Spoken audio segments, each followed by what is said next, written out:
So good evening and welcome. Welcome to this building of the University of Valencia, the La Nau building. First of all, I would like to introduce our speaker, Professor Ilan Pappé. We are very thankful that he is here with us, and also the rest of the speakers in this table. Special acknowledgement for the work of Lola, our colleague. Thanks to her, we've been able to organize this act. First of all, the director of the General Union of the Palestine Communities has the floor. So good afternoon. For me, it is a pleasure to be here with you. And thanks to the University of Valencia for inviting us to be here. It is a pleasure to be together. Dr. Ilan Pappé. I was lucky to invite him, and he never hesitated in accepting the invitation to share with us, both in Madrid and here in Valencia.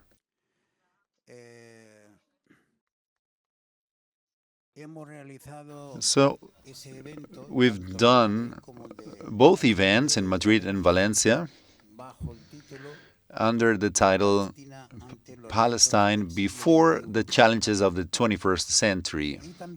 And also,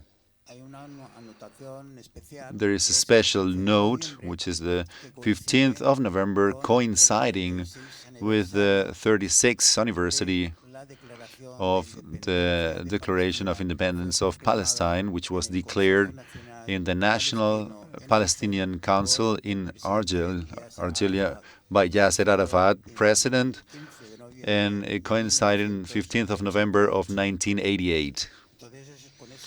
So with this background, we've prepared the Acts of Madrid, and thanks to the University of Valencia for inviting us here. We come here so that he tell us a little bit all his impressions, the thoughts on the situation of Palestine. I'm here on behalf of the General Union of the Palestine Communities in Europe.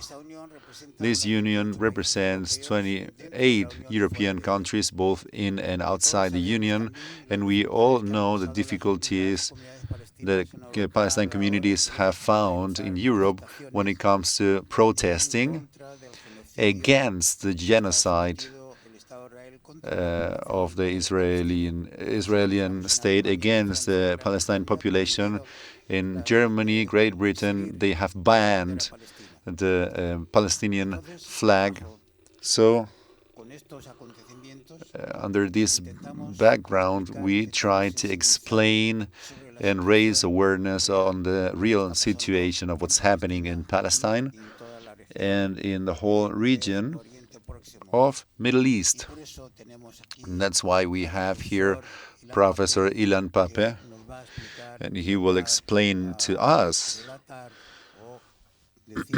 he will tell us his opinions on this situation. So that's all from my side. I give the floor now to Olga, so she can, from Amnesty International. So good afternoon. Thank you for inviting my organization and Lola Bagnon and Professor Pappé for being here to explain us the situation of Palestine. From Amnesty International, we thank you. I would like to just say a few words. From Valencia, now we have felt really as if we were Palestinian. They are suffering this for more than 1 year. They've been for many years suffering this, but at this very moment in Gaza, the situation is quite similar to what we've experienced here in Valencia these past days. No water, no food, no infrastructure, no health care, nothing, without life. Luckily, we do not have 100 deaths each day, but we would like to say that from Amnesty International, we are making all efforts to research and denounce, which is our main task.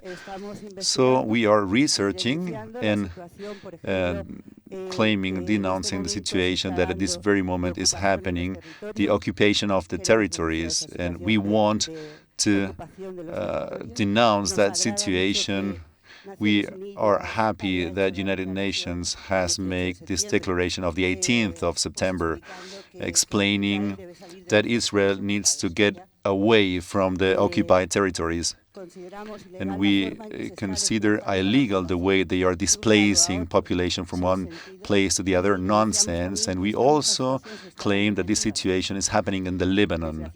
And unfortunately, we know how this will end.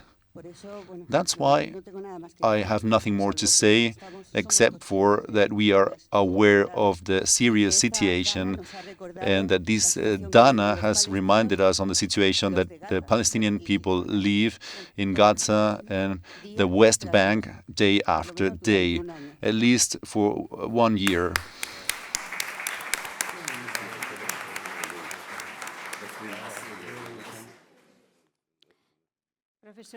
Professor Ilan Pappé, Director of the General Union of Palestine Communities in Europe, Coordinator of Amnesty International Valencia, Professor Lola Magna, dear Lola, members of the university, ladies and gentlemen, friends, welcome to the Aula Magna of our institution's historic building. Today, the Lanao Cultural Center of the University of Valencia. It is a building that opened its door in 1499 with the foundation of the University of Valencia and under the name of Estudi General. These doors have always been opened to intellectual dialogue, debate on the most relevant topics of our society and also of our time. They are open to science and knowledge, the study of the past, the analysis of the present, and proposals for the creation of a better future. The building has belonged to the University of Valencia for the 525 years of our university's history.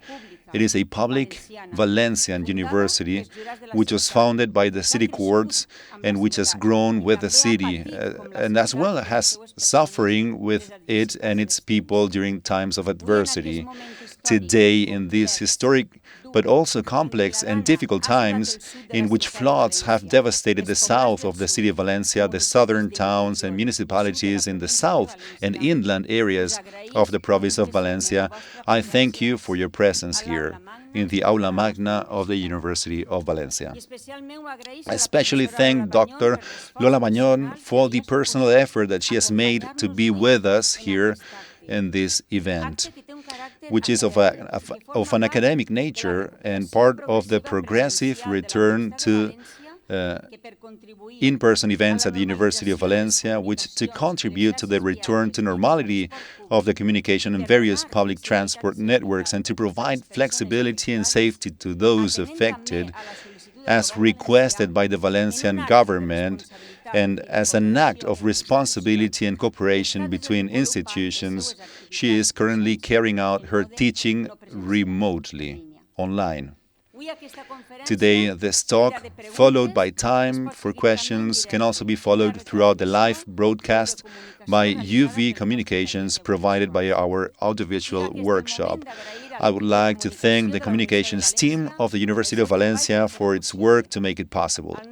Our language center of the University of Valencia for providing simultaneous translation, to the UV culture team for its work, especially at the Lanao University Cultural Center, And thanks for the work, and in particular to Amnesty International and the General Union of Palestine Communities in Europe, as well as Dr. Lola Bañón for their work to make this talk possible in these difficult times. Times that are marked by three ideas: help, empathy, and flexibility. I therefore take this opportunity to remind you of the different projects that our university has set up to assist recovery and can be found on the university's website in case you would like to join us in contributing to these different support programs that are not only for the university community but also for the Valencian society in general. Before continuing my speech, already focused on the issue that concerns us, I would like to ask that we observe a minute's silence in memory of the victims of this severe weather event.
Thank you.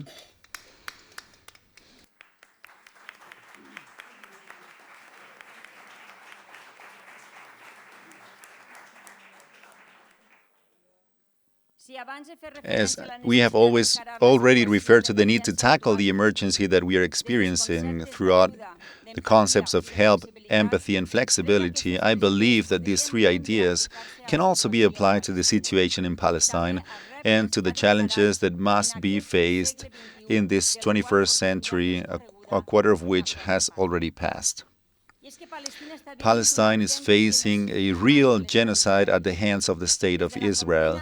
Condemning all forms of violence, the University of Valencia, throughout its Senate and before the Governing Council, has repeatedly declared itself to be against the military intervention of the Israeli government.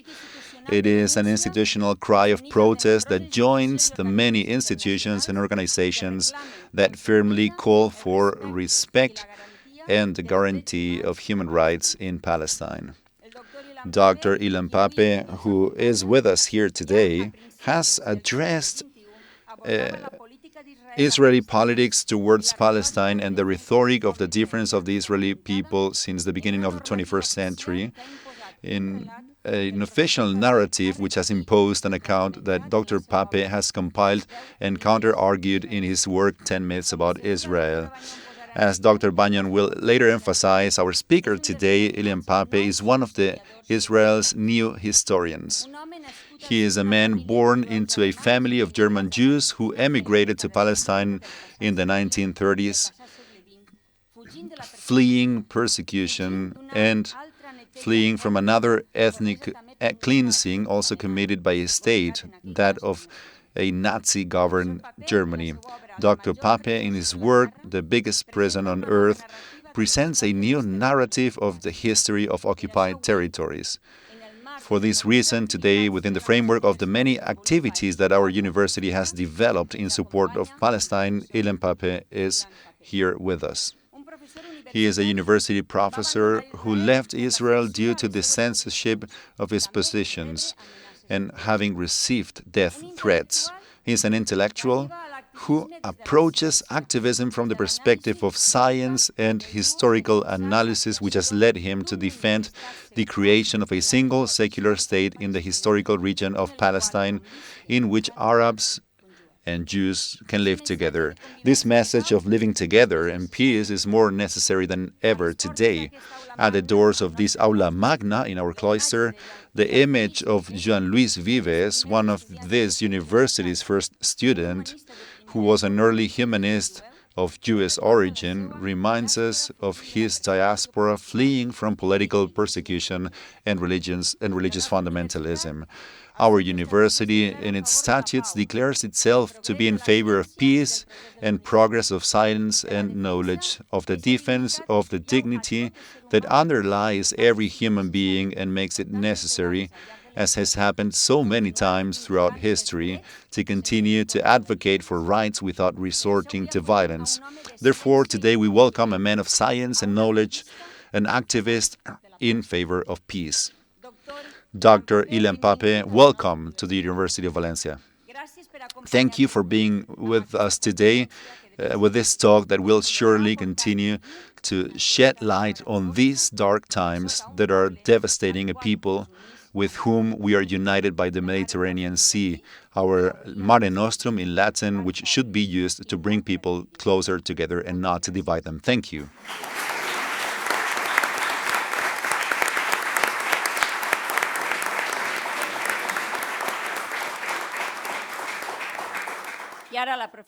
And now, Dr. Lola Bañón will introduce our speaker, and then she will moderate the questions.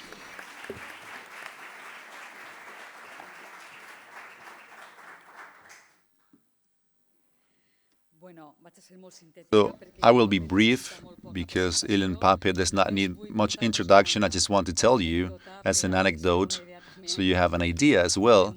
He is a man linked to the present times. When we came in the taxi, in the cab, in Joaquín Sorolla, I come from Benetúser, and therefore it took me long to come here. But the first thing he did was asking me what was the situation in the affected zones, and if he could get closer to this region. Maybe tomorrow he will come to visit the great disaster in my region. That's why I want to thank you especially for the support of all the people around Valencia and from the peoples, different villages.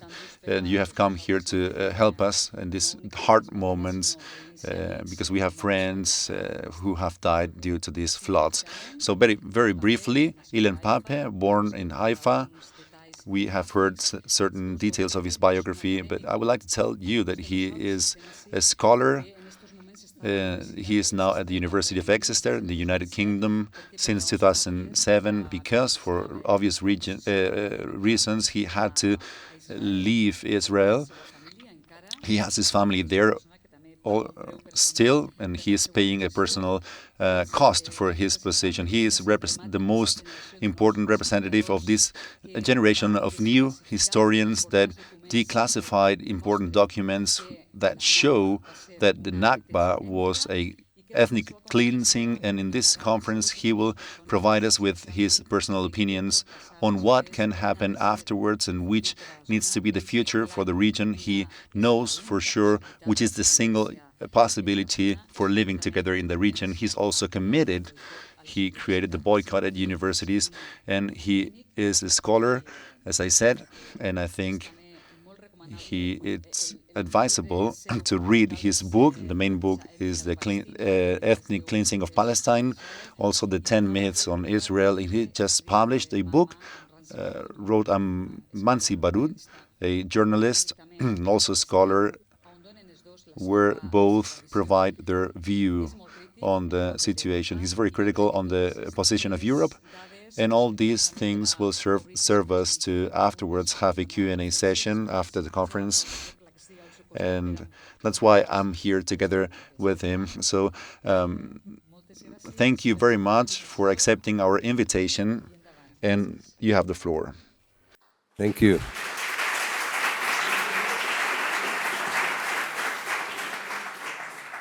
Thank you very much. And thank you for the translators. I will try and speak slowly so that translation would be easier. I know how tough it is to simultaneously translate. Thank you all for arriving here. Thank you for the university, for Amnesty International. Particular thanks to my friend Jamil who insisted and succeeded in persuading me to come to Spain. And it's a great pleasure to meet you. And I really appreciate you finding time to talk and discuss Palestine in such a particular difficult moment in your own reality, given the terrible disaster that you experience. Of course, we need to invest our energies first and foremost in our own problems, but it's always very encouraging to see that people are also finding time to look beyond their own predicaments, crises, disasters, and also to show solidarity with people far away from here who are suffering as we speak. What I intend to do this evening is to talk about the future, which I was asked to. What are the challenges for Palestine in the 21st century, by providing a historical context? Because I don't think we can fully understand what is happening now, what has happened since the 7th of October 2023, or what can happen or should happen in the next year or two, or even more so in the distant future. It is very important to have this historical context, and it's not surprising that those who represent Israel and those who support Israel in this country, in Europe, don't want us to talk about the context. If you remember, immediately after the 7th of October, the Secretary General of the United Nations, Guterres, said that one has to understand what happened on the 7th of October in a context. Immediately, the Israeli government demanded that he should be fired. In places like Germany, I hope not in Spain, in places like Germany, academics are told by their own universities not to mention the word context when they speak about the events of the 7th of October 2023, namely when they describe the attack of the Hamas on the south of Israel. They are only allowed to condemn the attack, and they are not allowed officially to talk about the context. And this is in a university, in a place where freedom of speech, freedom of expression should be the most important mission of such an institution.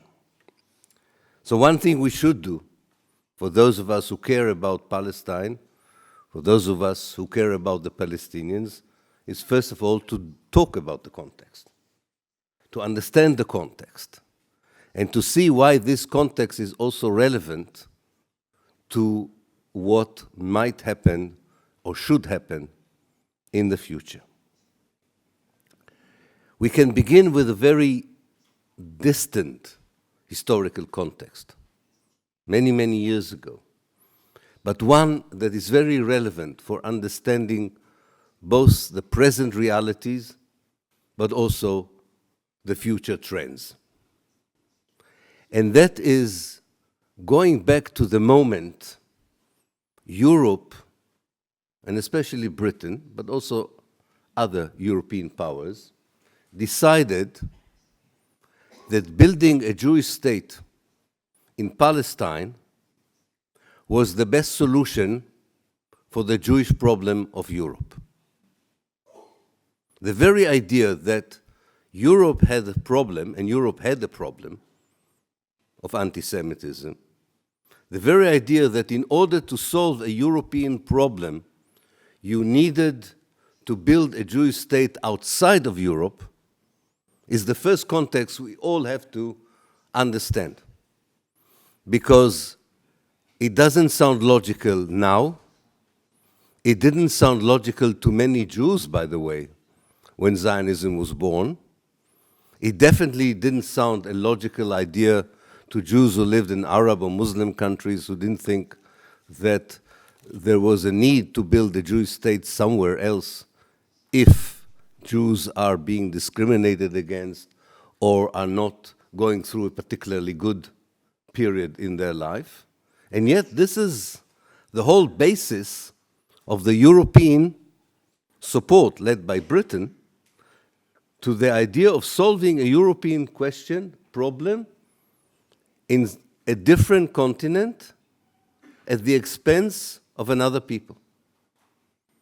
So you fight racism in Europe by allowing the creation of a racist state elsewhere. This is not ancient history only. This is still the main problem of what we call the State of Israel. It is a state that was imposed by force on the people of Palestine, on the people of the Arab world, on the people of the Muslim world. The Palestinians, the Arabs, the Muslims did not want a Jewish state instead of Palestine. That was an Arab country with a Muslim majority, a sizable Christian minority, a smaller Jewish minority that was progressing like any other country in the world towards modernization and independence.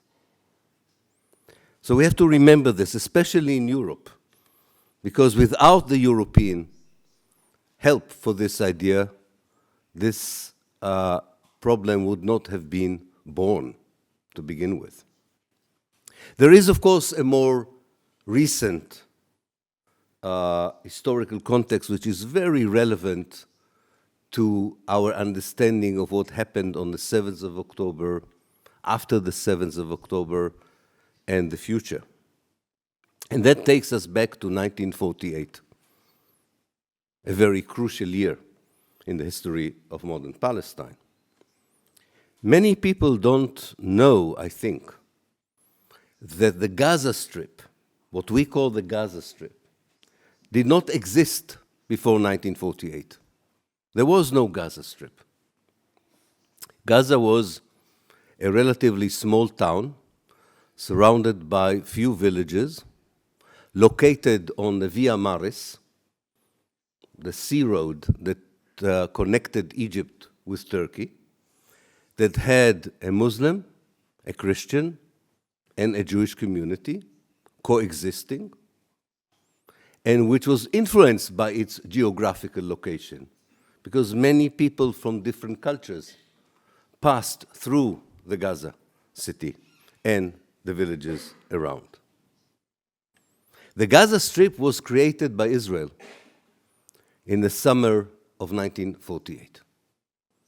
And it was created because the Israeli forces that ethnically cleansed, that created an operation or began an operation of ethnic cleansing of the Palestinians from Palestine, a massive expulsion of the people of Palestine from their homeland, were able to expel the Palestinians of the north to Syria and Lebanon. They were able to expel the Palestinians of the center of Palestine to the east, to Jordan. They wanted to expel the Palestinians of the south to Egypt, but Egypt did not open its border. It did not allow Palestinian refugees to cross from Palestine to the Sinai Peninsula, to Egypt.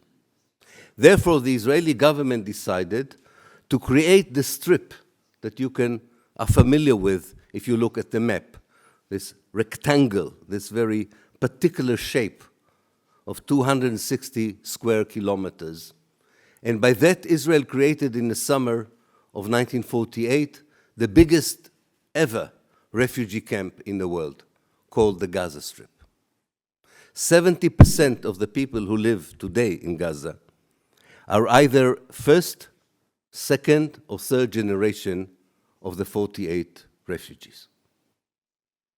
The last wave of expulsion of the Palestinians of the south from the south into this mega refugee camp that Israel created happened in the villages that were very near to the new strip.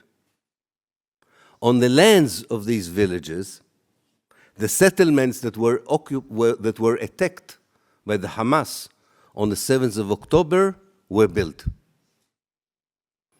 It doesn't justify everything, but it explains a lot. There is, of course, even a more recent context for us to understand what goes on. And this is the Israeli occupation of the Gaza Strip and the West Bank since June 1967.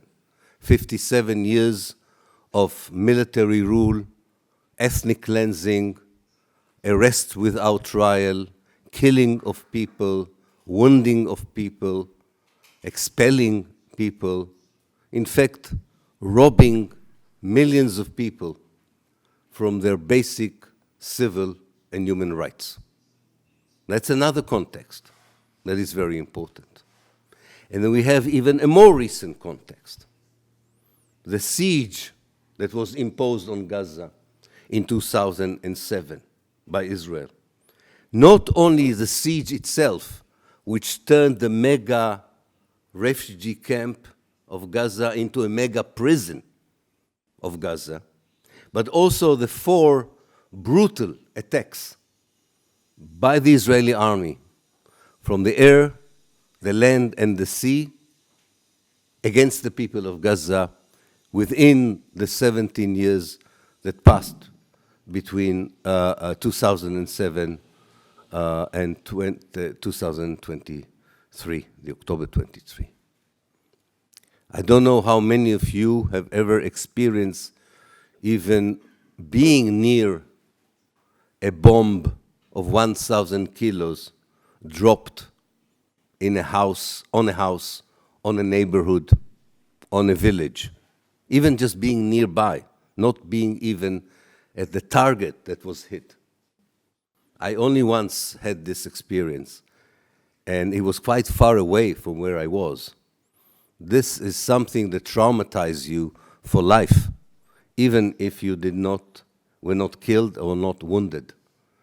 And thousands of such bombs have been dropped endlessly on the people who live in the Gaza Strip. And that's another context we have to remember. And all this context, of course, brings us to the worst year, probably, in the history of modern Palestine. Whatever happened since October 2023 until today does not resemble any year in the history of that country. Even 1948, which was a horrible year in the history of the Palestinians, does not compare to what goes on today. It's not only the sheer numbers of people killed. It is much more than that. It is this new kind of Israel that emerged, probably since 2000, maybe a bit later. As historians, we will need some time to understand exactly when it happened. But we know what happened. And what happened is that Israel became what I call the state of Judea. It became the settlers' state, a state that is run by messianic Zionists who believe, ever since they came to power in November 2022, and probably believed in it a long time before, that this particular year, these particular events produce a window of opportunity for creating the greater Israel, in which there are no Palestinians at all, in which the region would recognize as the most powerful country in the Middle East. They dream of recreating what they have read in the Old Testament, in the Bible, about the ancient kingdoms of Israel when they were, at least according to what we read in the Bible, the most powerful political powers in the Near East, where everyone respected them or feared them. And they really believe that this is now a rare historical moment that would allow them to do everything that the previous political elites and military elites of Israel were unable to do. This is why they don't worry about a regional war with Iran. Like Christian Zionists and fundamentalist Christians, they believe actually that a new period begins with a war between the forces of evil and the forces of good. I'm not saying that they will succeed. I'm just trying to explain their intentions. I hope they won't succeed. I don't think they will succeed in completing what they want to complete, which is to create a Jewish state between the River Jordan and the Mediterranean without any Palestinians in it, and a Middle East that sees Israel as someone you cannot deal with and you have to submit to its policies and demands. This is not the view of all the Israeli Jews, of course not. But it is the view of a very important section in Israeli politics that now has a lot of power, not only in the Israeli government, but also in the Israeli army, in the Israeli Secret Service, definitely in the police, and unfortunately is very popular among young Israelis, especially young Israelis who live in more impoverished neighborhoods, development towns that do not provide enough occupational and educational infrastructure. And they also have this incredible ally in the form of Benjamin Netanyahu, a politician without an ideology, apart from remaining in power, who will go along with them as long he believes that most of the Israeli Jews would vote for such an ideology and such a government. So, if this state of Judea is not going to be stopped, there will be more genocide, there will be more ethnic cleansing, there will be more violence. And yet, although that might sound a bit irrational, I think that this is also a moment of hope. And I will explain why. This terrible moment, this horrible year in the history of Palestine, is also a moment where you can clearly see developments that have not yet matured, have not yet come to fruition, but you can already see these developments. You can call them developments, processes, choose whatever word you want. But there are these things that are happening maybe under the ground, under the surface, that seem not to be connected to each other. But as an historian, I know that changes sometimes occur when you have processes that are not connected suddenly meet together at a certain moment and create a new reality. And these processes, I'm detecting them not because I am hallucinating or it's a wishful thinking. I really see them as a scholar, as an academic. And I would like to point to these processes and explain why they carry hope for, first and foremost, for the Palestinians. I think it also carries hope for the Jews, although they don't understand it, and definitely carries hope for the people of the Arab world and everyone else who is affected by the apartheid state of Israel, directly or indirectly by its policies and its very existence. The first process, I've already described it. The process by which what seemed maybe to many people in this country, even to people in the left, of Israel being a democracy with problems, but a democracy compared to its neighboring Arab countries, maybe part of us in Europe, a European country after all, part of the civilized nations, part of the global north, not the global south, a little Europe in the heart of the Arab world. That Israel, whether it existed or not, is now not important. What is important that it definitely does not exist today. The state of Judea is not a democracy. The state of Judea is an apartheid state. It's a racist state. It's a state that commits genocide in Gaza and ethnic cleansing in the West Bank and imposes a kind of military rule on its own Palestinian citizens in Israel, and now is destroying south of Lebanon. This state would find it very difficult to have allies beyond the fascist right, populist leaders, Christian Zionists. They will always have allies. But the allies that really were important for enabling the creation of the State of Israel would not be anymore part of the coalition that supports Israel. They would find it very difficult to support the State of Judea.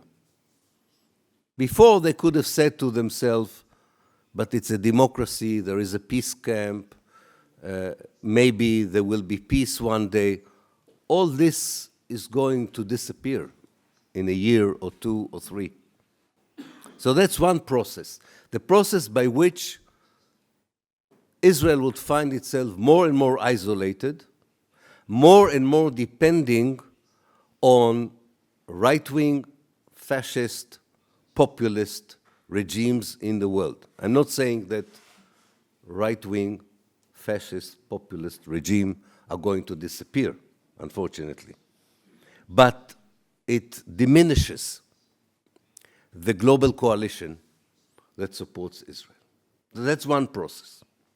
The second process has already begun before the 7th of October. And this was the implosion of the Israeli society from within. The Jewish society in Israel finds it very difficult to agree about the definition of Judaism. Secular Jews and religious Jews do not have similar definition of Judaism. They don't have similar hopes for how the public domain would look like. This is not a debate in Israel between how to treat the Palestinians. This is not a debate about ending or not ending the occupation, unfortunately. It's not a debate in the Jewish society about genocide or not genocide. This is debate between two groups of people who want to maintain Israel as an apartheid state, but have different ideas of how the apartheid would look like for the Jewish population. And they find it more and more difficult to find a common basis. This is why even before the 7th of October, a large number of Israelis have left Israel. We don't have the numbers. The Israeli Bureau of Statistics refuses to give us the numbers. But according to journalists who have connections to the Bureau of Statistics, since the 7th of October, but it began before, between 500,000 to 700,000 Israelis have already left Israel. Will they come back or not, we have to wait and see. But it's not only the numbers. This is part of the economic elite. It's part of the cultural elite of Israel, so it's much more than just the numbers who left. Another process is the economic crisis. The Israeli economy has never experienced a war that is more than a year. And it seems by any standard or any economic analysis that we read that it cannot sustain a war that lasts for more than a year. It needs, like never before, a huge American aid. And even President Trump might find it difficult to provide that kind of money that Israel would need in order to provide the basic needs of its own society. I'm not talking now about the needs of a military that would like to have the best weapons in the world to continue its war. There's also a crisis of confidence in Israel, in the Israeli army, which is very important for the solidity of the Israeli society, Israeli Jewish society. The confidence in the army, the faith in the army was always the one consensus you could rely on, whatever the debates were. But when the army tells people in the north of Israel, you can go back to your homes, we will defend you, not one Israeli Jew believes them. Even people in the south don't believe the Israeli army that they can go back. It doesn't look like an invincible army anymore. There are other processes. I don't have time to go to all of them, but I mentioned just another one. It's very clear that the way Israel behaved as a state, as an army in the last year or two, distanced itself, I'll repeat it, go back to the sentence. The way Israel behaved in the last year or two caused a lot of Jews in the world to distance themselves from Israel and Zionism, especially a younger generation of Jews, including in the United States. One of the main success of Zionism was, for many years, was to say to Jews, especially Jews who were not religious, Jews who were secular or only semi-religious, to say, if your Jewish identity outside of Israel does not exist, if you're not a religious Jew, so your cultural identity, your Jewish identity is totally connected to Zionism in Israel. That's why in every synagogue in America you had the Israeli flag. But it seems that a younger generation of Jews who are not religious, who are not Orthodox, say, no, I'm a Jew in America, but I have nothing to do with Israel. I have my own Jewish identity, which is not connected to Zionism, is not connected to the state of Israel. It is a cultural identity, maybe it's even an ethno-cultural identity. And this is very interesting for me as an historian, because before Zionism arrived in places such as Morocco, the United States, Romania, doesn't matter, wherever you look at, Jews said to themselves, we are Americans or Moroccans who happen to be Jews. There are Americans and Moroccans who are Muslims, who are Christians, who have no religion, who are Buddhist. Zionism always convinced them, no, you are not Jews who happen to be Moroccans. You are Jews who happen to be in Morocco. Namely, you belong to a Jewish nation, to a Jewish race. You are a different nation. You're a different race. And that's why anti-Semitism and Zionism had such a common basis for that. We are going back to that in many Jewish communities, where people say to themselves, wait a minute, I'm a Jew, but I'm in Spain. I'm Spanish. Sometimes my neighbor is a Jew, one of my neighbors is a Muslim, one of my neighbors doesn't have a religion at all, but that's normal. It's not a problem. And I think this is a very important process. Not to mention the fact that quite a lot of young Jews here, and definitely in the United States, feel not only that they have no connection to Zionism, they feel obligation to be part of the movement of solidarity with the Palestinians as part of the new transformation in their collective identity. Now, all these processes, if you want to try and understand its possible impact, it's good to think about Israel as a building. And the building has a lot of cracks, a lot of problems in it. And all these processes that I described are making it unstable. What the Hamas attack on the 7th of October did was a bit like an earthquake that shattered an already building that has problem in its foundations. And I think that's what happened in the last year. That's what they did. They accelerated the processes of disintegration. Now, I have very little doubt, I must say, as an academic, not as an activist, that Israel is disintegrating. Not tomorrow. I'm not talking about the day after tomorrow. I'm talking about a more distant future. And I know where Israel exists, which is in the Eastern Mediterranean, what we call the Mashriq in Arabic. Contrary to what the Israelis think, they're not in Europe. And around Israel, around Palestine, we have disintegrating states. Syria is disintegrating. Libya is disintegrating. Sudan is disintegrating. Yemen does not exist anymore as a proper state. And Lebanon and Iraq are not far behind as becoming failed, disintegrating state. So we have here a much wider process. And that process is very clear to me. This is the collapse of the structure that the colonialist powers have built in the Arab world after the First World War. And part of this structure was the idea of imposing a Jewish state on the Palestinians.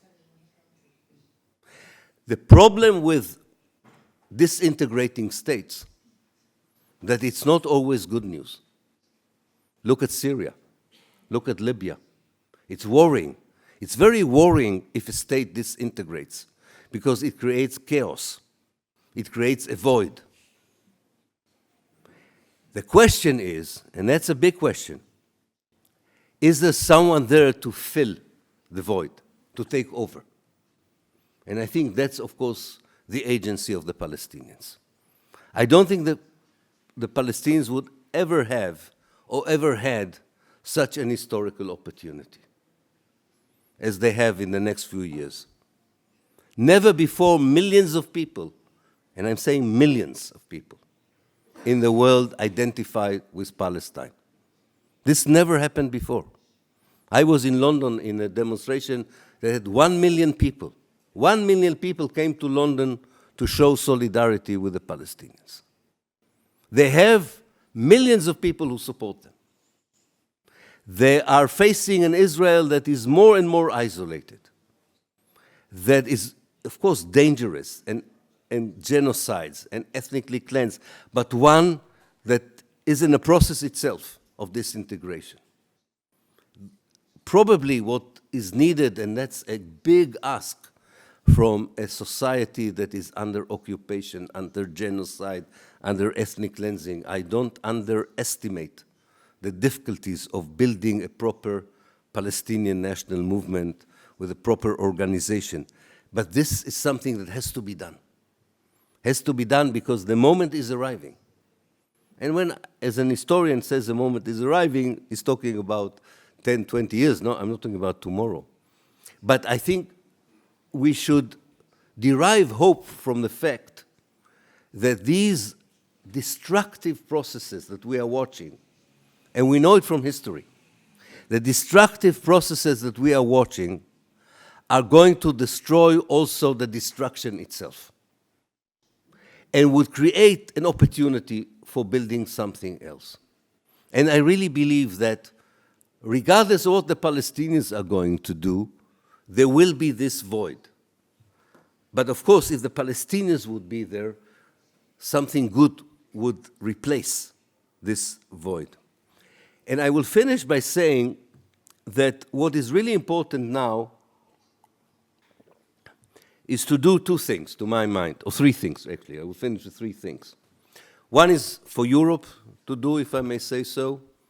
One is to talk about what kind of solutions we are talking about. And finally, what should we imagine? And I think we should imagine. Without imagination, activism is void. Europe, and this includes Spain, needs to decide that it does not have to play the role of the mediator. Nobody wants Europe to be the mediator anymore.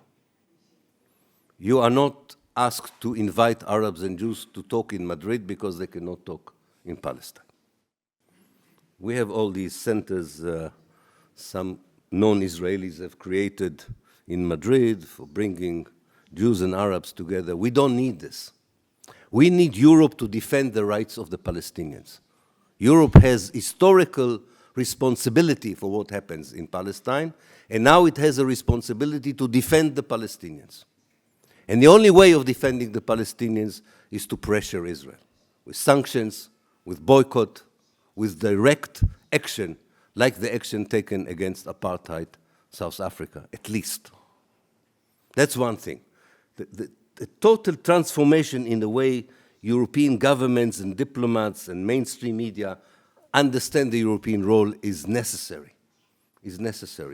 Because this is crucial for the success of moving with less violence into a better future. We can move with a lot of violence or with less violence to the next stage. The second point is, and it's connected, of course, it's time to leave behind ideas and solutions that have proven to be not working, like the two-state solution. It's time to leave it aside.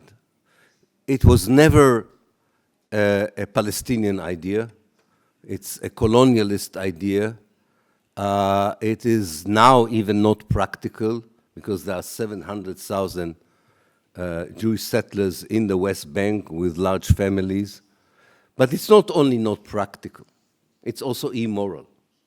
It's a solution that is not based on equality. And any solution that is not based on equality is not going to work.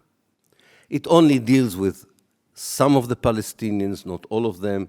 It only deals with some parts of Palestine, not the whole of Palestine. It's time to think about a solution that includes the whole of Palestine and all the Palestinians, including those who were expelled from 1948 until today. And the last point I would say, that when one looks into a solution, because of the general problem that I described in the Arab world, it's very important not to look for solutions that come from Europe or the West.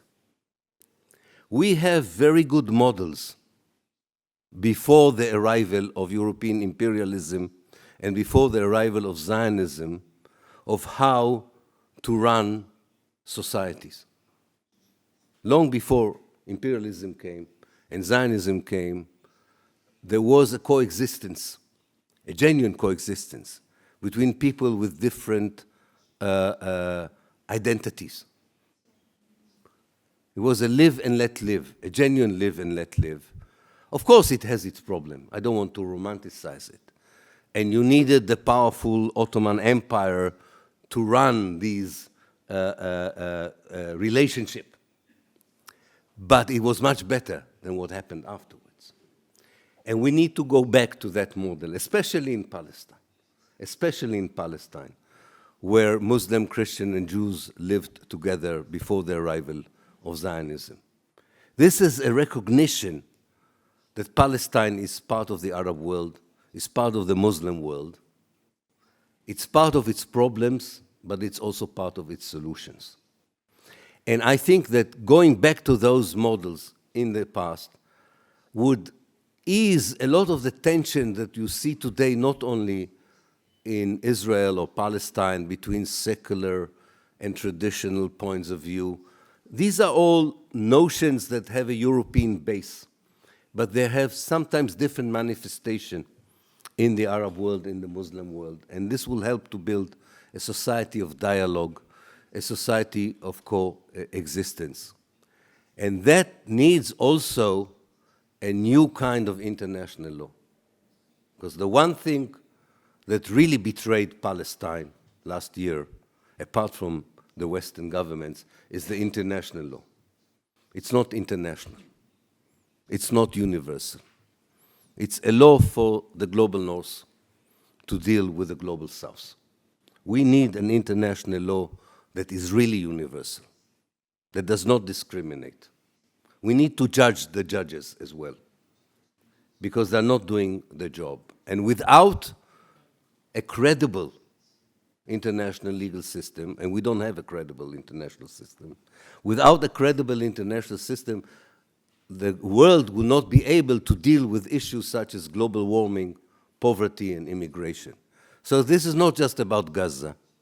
This is not just about Palestine. The global South is watching the global North or global West on Palestine and says it's hypocrisy, it's double standards. They compared the European reaction to the Ukraine to the European reaction to Palestine. And they say, why the difference? Are the Palestinians less human beings than the people of Ukraine? And this is something that we have to work not only for the sake of Palestine, but for the sake of a better world. But I really believe that despite all the forces of evil that we see in governments, in mainstream media, and with this I will end, we have to remember every small success in changing the way politics is being done, any small success in making politics based more on moralities, universal values, is a win for the Palestinians. Every failure to change the essence of politics, to remain it, as you yourself have experienced here, politicians who care about themselves and not about the people, every day that such nature of politics continues is a win for Israel and a loss for the Palestinians. Fighting against injustice in Valencia is fighting also against injustice in Palestine. Thank you.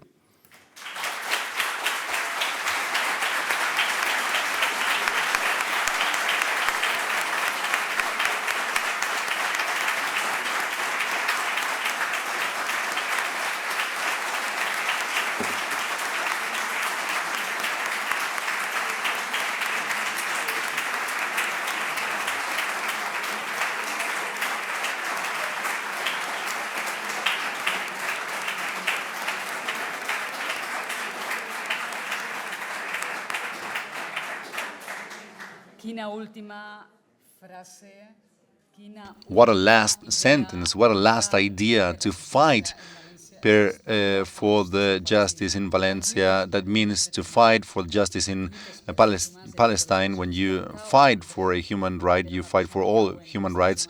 When a right falls, all the rights fall. So now we open the Q&A session. So you want to ask a question, so please.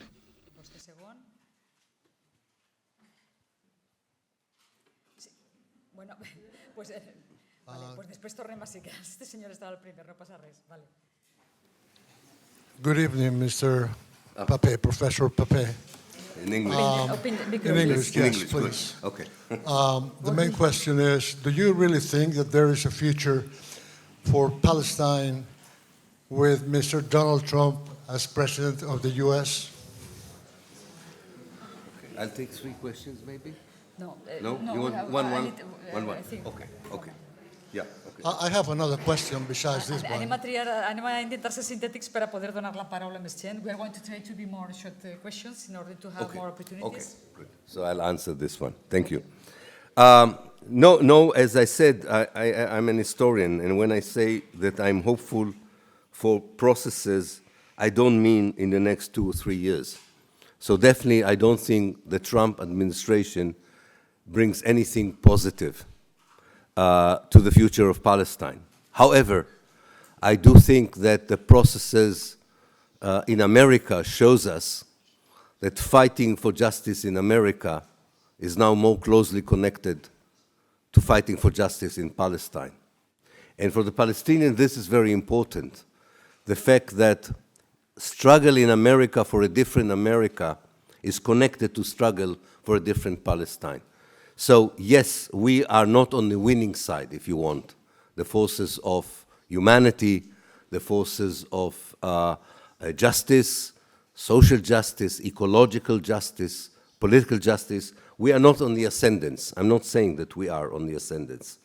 But I'm saying that we are now have a much more intersectional, much more a global alliance. And therefore, I do believe that we can never give up the fight for justice, whether it is in the United States or whether it is in Palestine. That's all I'm saying. I'm not saying that in 2 or 3 years I can promise anyone in Palestine, unfortunately, that things would improve. I'm just saying that in my mind we are in an historical process that in its long-term prospects would bring a change. And I think we should believe in it.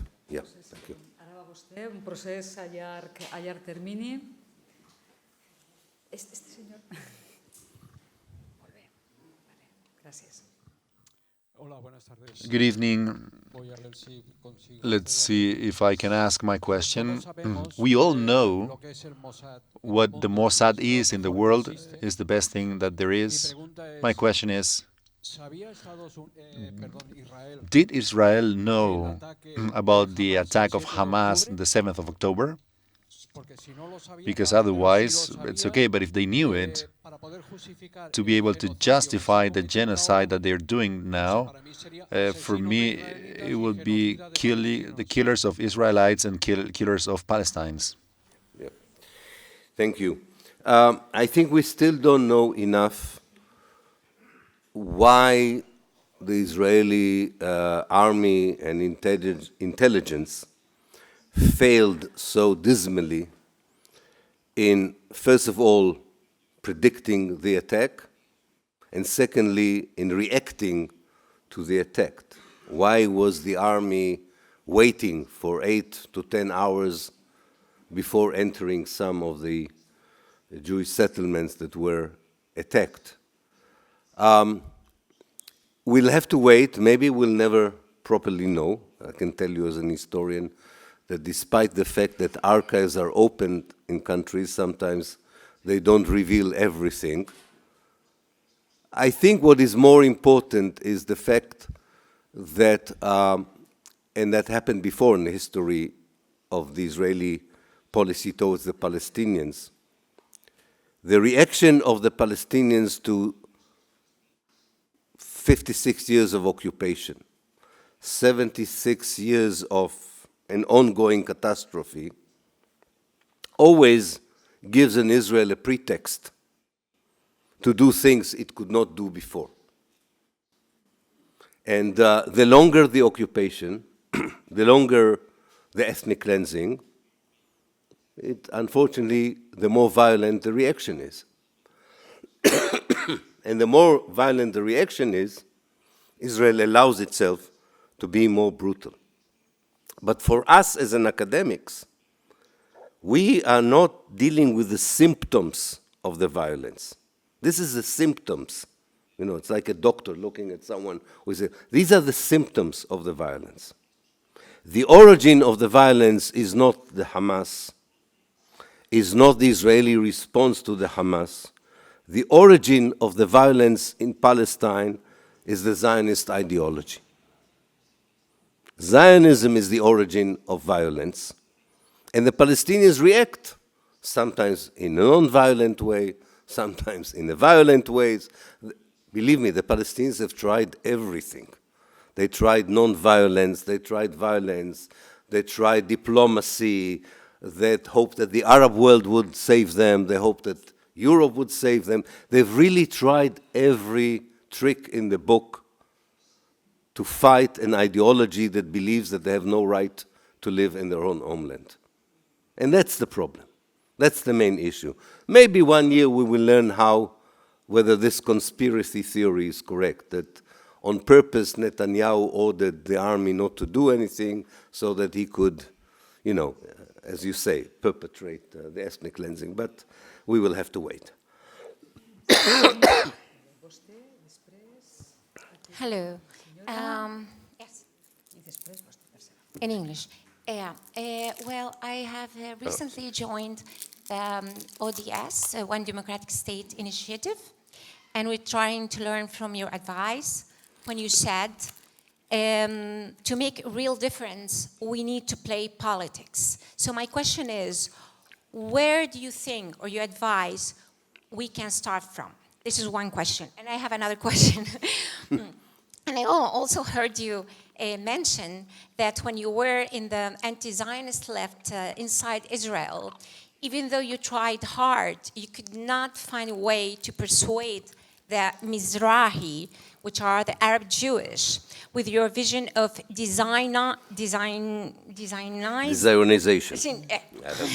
Zionized democratic state. And I believe this group of Jewish Arabs, they constitute more than the 50% of the present Jewish population in Israel. And also you said they are an important power base for the rising Judea state. So the question is, what could we learn from your experience to build on it? Or should we abandon the idea of persuading this important constituency to reintegrate them to the Arab world in spite of them turning to be more racist, anti-Arab, and theocratic? Thank you. Thank you. Your first question about politics. Yes, I do think that there is a clear gap that I'm sure you are aware of as well in Spain as in many other countries, between what civil societies think about Palestine and the way governments react to the situation in Palestine. If it was a real democratic world and the governments would have reflected authentically what most of the people in many countries would like them to do on Palestine, these governments would take a much tougher position towards Israel. So we have to find a way.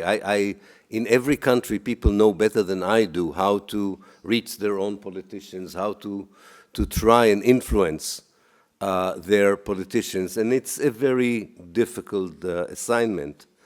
I don't know if we have politicians in the audience, so what I'm going to say now is not about you. It's about politicians in general. I'm sure it's not about you. But I don't remember a period in history where politicians were on such a low caliber, really. People who see electorate as a group of people that has to make sure that they are re-elected, not a group of people that their problems they should solve. Of course, they are exceptional. I'm generalizing here, of course. But that's a real problem. You know, we have a real problem, not only because they are afraid of the Israeli lobby or they don't want to be called anti-Semitic. They really only care about themselves and the next election, and that is not a good way for us to prove to them that they need to take some moral positions and so on. But we need to continue and fight it. You raise a very important point about the Mizrahi Jews, or the second and third generation of Jews who arrived from Arab countries and Muslim countries. Yes, many of them went through a process of de-Arabization. It was the way to be integrated into the European Jewish society was to deny your Arab identity and to show anti-Arab feelings was a very assured way to be accepted as non-Arabs.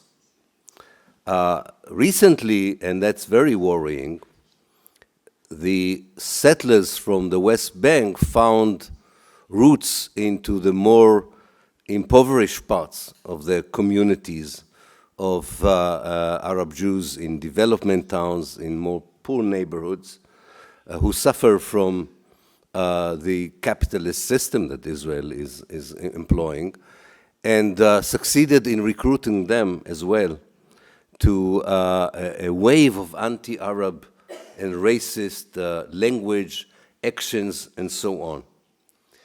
But I will never give up. On the contrary, I think that this is the group that indicates that Jewish collective in a liberated Palestine can be part of the Arab world, because it was part of the Arab world. In fact, unlike European Jews who have dual nationality, and many of them have jobs that they can start elsewhere, many of these members of society would find it very more difficult to leave. And I think that this is actually a community that could play a very positive role in redefining what Judaism means in a post-Israel Palestine. I'm not saying that it's now the time to talk about it, because there are very few partners for such a conversation. There are some, it's not totally lost case, but there are 8 million Jews in historical Palestine. After liberation of Palestine, probably some would leave. A lot of white people left South Africa after apartheid, but I think many would stay. And I think that would mean that if you, actually everyone would become an Arab Jew, in my vision. As I said, we need imagination. We need imagination. We have to imagine how we correct an historical injustice in a way that doesn't create another injustice. And I think that is something to work on and to talk about, despite the fact that we are facing a state that has all the power to influence people's identities, ideas, and so on.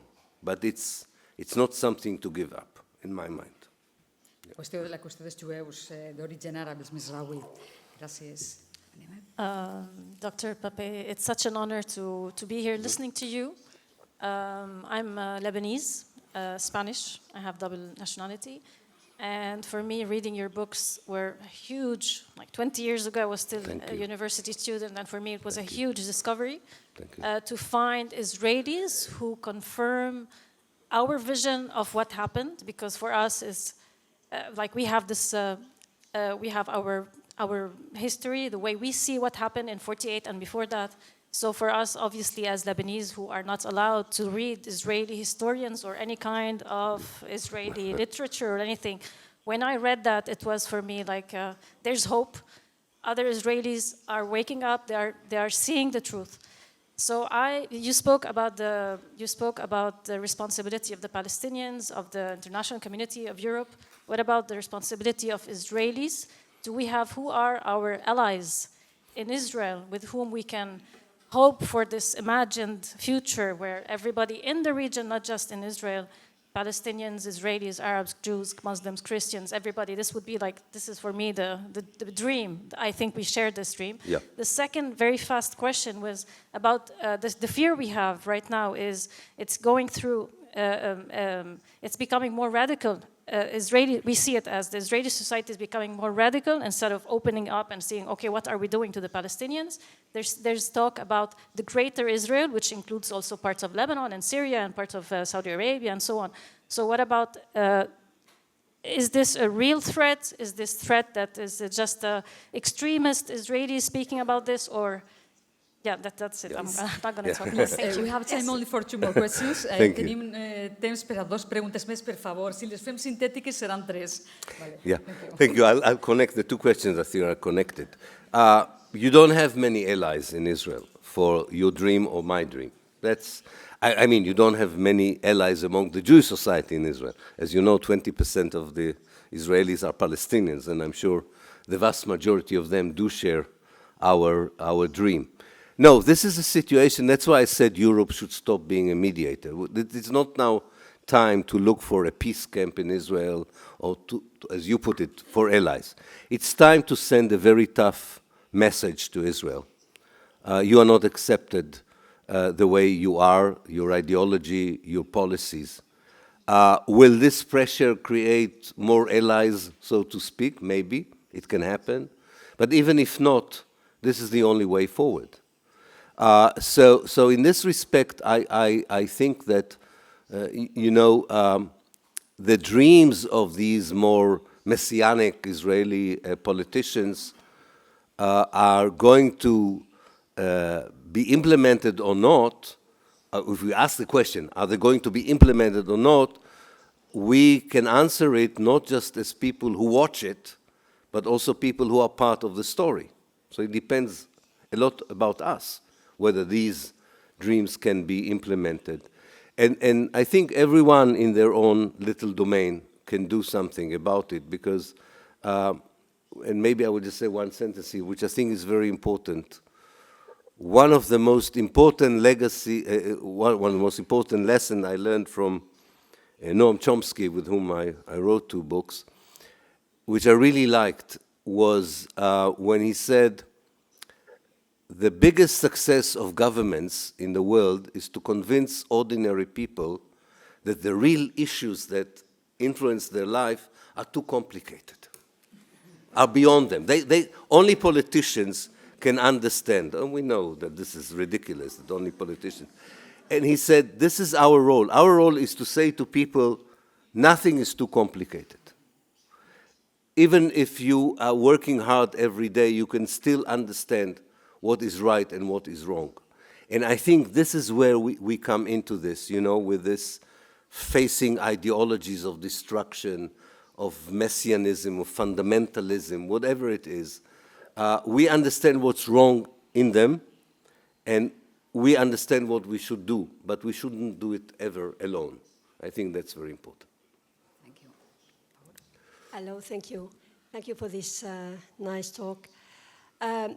You mentioned anti-Semitism, which were at the onset of the creation of the State of Israel in the 40s.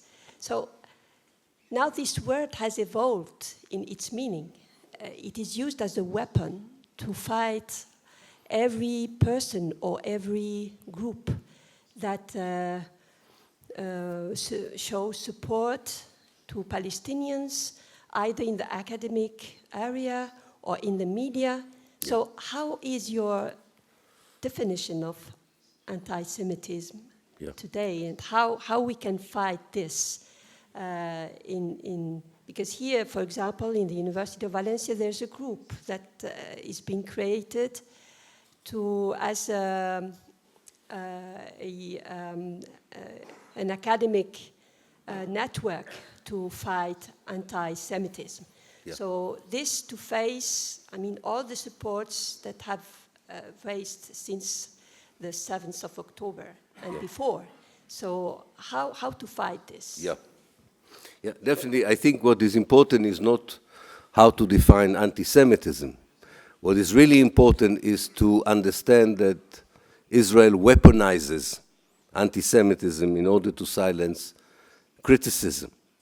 I think that what really we should do, rather than saying to people, no, I'm not an anti-Semite, if I object to ethnic cleansing, to colonialism, to genocide, to tell them, this is obvious. How can you call me a racist if I object racism? So in other words, my sense is that if there is such a group here, and I know some of the universities in the United Kingdom have these groups, I always tell them I'm willing to come and talk about the history of anti-Semitism, but I want to talk about it within the context of the history of racism, not the context of Israel, not the context of Palestine. Anti-Semitism is one of the many ugly forms of racism. Racism is wrong whether it's directed against Jews, against Muslims, against whoever. And this is something we should really insist. I mean, I think that this is coming from above. It doesn't come from below. This idea that a struggle against racism and a struggle against anti-Semitism cannot be the same struggle. A very senior German politician explained to me that the difference is that anti-Semitic people want to kill the Jews. And I said to him, and other races, what do they want to do, the people they don't like? It's you know, Germany thinks it's now the expert on anti-Semitism. And this is ridiculous. We don't have to give in to frameworks, framing that we know is wrong. If we don't have the power to challenge it, we don't have the power to challenge it. But at least we should say our position on this. In my own university, I refused to be part of a campaign against anti-Semitism or against Islamophobia. I said, I'm willing to be part of a campaign against racism in the British society. And God help us, the British have so many kinds of racism. Especially during the time of Brexit, it was more dangerous to be Polish than to be a Muslim. I mean, this is something we should insist as academics in particular. It's an insult to our intelligence to say that one form of racism is worse than another form of racism. It's illogical, it's immoral, and it's very wrong on every level. So that's what I do. At least I can offer you. But I know it's difficult. It's not nice to be called an anti-Semite. I'm being called self-hating Jew, which is apparently an illness you cannot cure. I don't care. I think that we should take over the conversation. They should not lead the conversation because they are not leading the conversation for the right reasons. They're not worried about racism against Jews. They are asked to defend Israel against criticism. And we should expose that.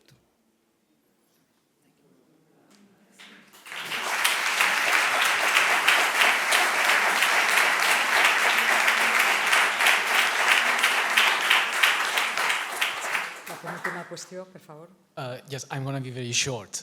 First of all, let me say that this is a great honor to be here asking you a question. I have read your books and I really admire. And second, and really very short. First, what kind of Israel can be expected after this bloodbath? Because all we can see from Israel today is this extremism, is this sadistic cruelty against civilians, not only on Gaza, but Lebanon.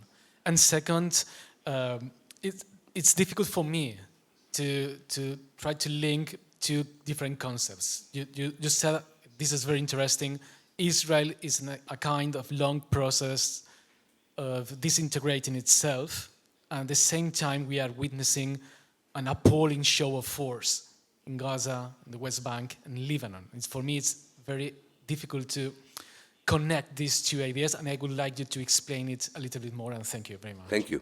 Yes, because it's disintegrating, it's using force.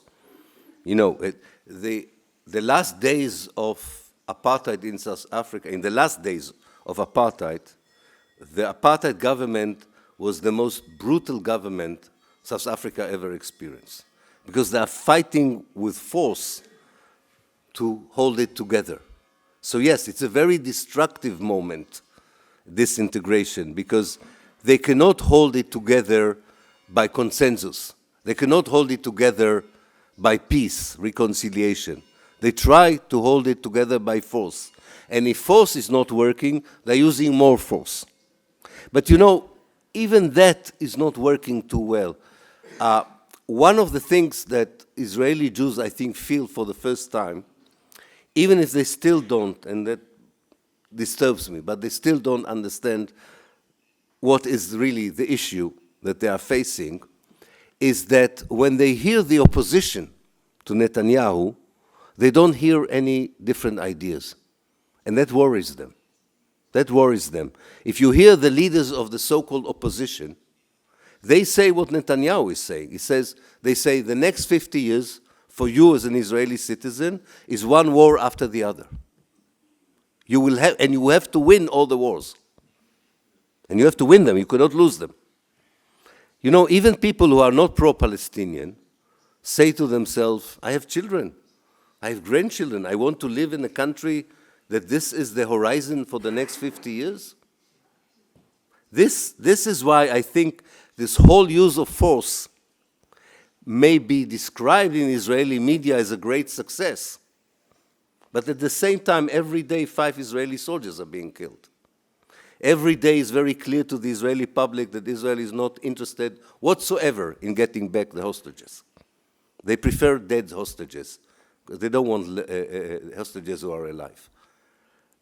Again, this has nothing to do with the Palestinians. It's just normal people looking at that and asking themselves, is this the future? Now, if these people can leave, if they have dual nationality, if they have different jobs, they can ignite outside. I think that I identify correctly the process. So it goes together. The brutality you're talking about and the impact it has on the sustainability of the project. Shalom. I'm going to ask this in English. It's a bit of a personal question, so feel free to answer it in any way that you see fit. As someone who still has family and friends in Israel, and throughout your career, how would you, it's kind of a two-part question, but first of all, how was the process of basically being kicked out, in a way, from academy in Israel and life in general? And on a more personal level, do you still feel empathy with your friends, family, and the Israeli society in general? And how do you reconcile the empathy that you might still have and your politics? Thank you. Yeah. First of all, I wasn't kicked out of the country. I was expelled from a university. I cannot teach in Israel, but I can still be there if I want to. Secondly, I don't... of course, I feel affinity and connection to many things which are connected to Israel. I was born there, I grew there. A state and a society is something organic. It has music, it has folklore, it has food, it has intimate relationship. You know, this is not something that disappears in a day. No, I'm fighting for a regime change. Very much like people in the Arab Spring were fighting for a regime change, I'm sorry. And therefore I feel very comfortable with it. And I do genuinely believe that Zionism is very bad for Jews in Israel as much as it is bad for Palestinians. So I feel that I'm not only working for a better future for the Palestinians, I do genuinely believe that I'm working for a better future for the Jews who live in historical Palestine. The fact that this is not an accepted position, you know, after many years you don't care anymore, because the one thing you have to do is to be at peace with yourself. The moment you are at peace with yourself, these things don't worry me that much. I would have liked, with this I will finish, I would have liked to have a productive dialogue with the Israeli Jews, but even Haaretz does not publish my articles. So what can I do? There's a limit. And the Ministry of Education has ordered that I'm not allowed to talk in schools. I do podcasts in Hebrew, but I tell you, I know we are running out of time, but I tell you a short story that I think indicates why I'm a relentless optimist. In 2000, I moved from Haifa to a smaller place. And the local newspaper was writing an op-ed, this horrible man is coming to our neighborhood, close your doors, don't let your daughters out. And I didn't know what to do. I mean, that was the welcome I got. And my wife said to me, come on, let's invite people to meet you. And then they will see for themselves you are not as bad as they think. So we opened our living room. 50 people came and stayed with us for 2 years. I mean, not the whole 2 years. I'm not that of a socialist. I can guess, don't come to my house and think you can stay 2 years. And it worked well with this, but I opened up with lectures on history and so on. And I think I did a good job. So one of my sons, who is good in mathematics, said to me, Daddy, you should be optimistic. I said, why? He said, I calculated. It took you 2 years to change the minds of 50 Israelis. All you need is 550 years, and Israel is the kind of state you want. So that's the way we work, right? I'm okay.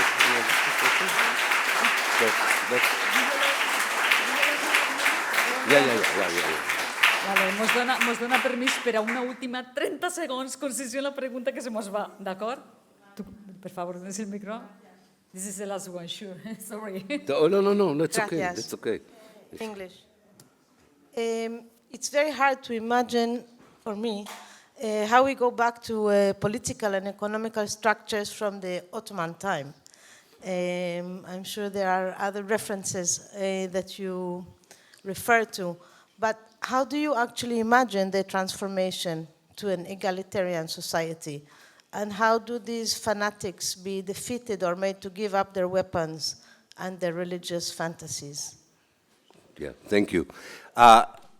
There is an excellent book by a Palestinian scholar called Usama Magdisi,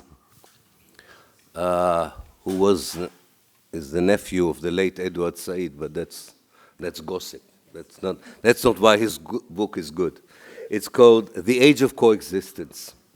And he describes very well the kind of relationship that were between different communities in the Ottoman period, and how the Western imperialism was trying to destroy that kind of structure.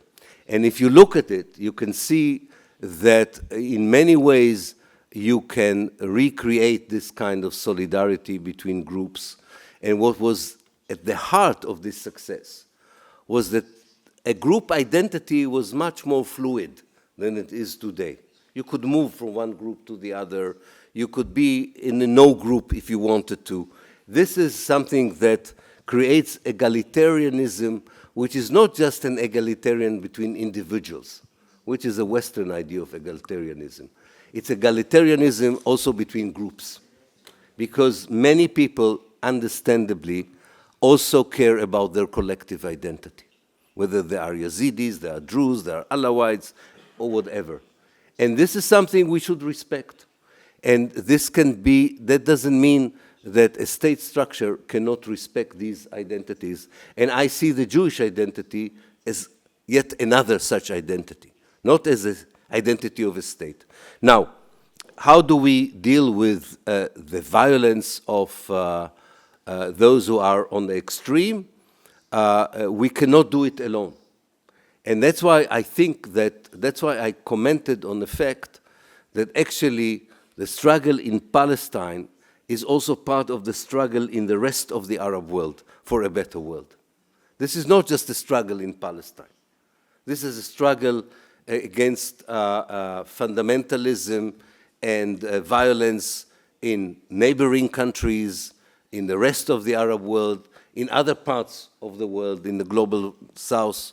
And I think that this is something that has a better chance if it is part of a global movement rather than also a local struggle, because the imbalance of power is against you locally in Palestine. But you are not alone if you look at the more global context. I'll give you an example. If you think about the Jews in Israel as part of the Eastern Mediterranean, the Mashreq, they're a minority. They're not a majority. And with all the violence in the world, they would not succeed. Because one day Syria will be different. One day Lebanon will be different. Jordan will be different. It will happen. The Arab Spring is not an one-off event. We know from history, revolutions have counter-revolutions, but they do succeed in the end of the day. So time is running out for these militants in Israel. They don't have the power to withstand. They're also not that courageous. You take the Israeli army from the bases near the settlements, most of them are running back to Tel Aviv. We know them. They're not very courageous. They're courageous when the army stands around them. Then they have the power to harass Palestinians. So we have to take this also into account. So I think we have this need, this long vision that is not just local, but is global or regional, and believe that our alliances are very, very important to make sure that where we are the minority, where we are oppressed, where we are suffering from violence, we can increase our power by creating these alliances. So I really believe that this is possible.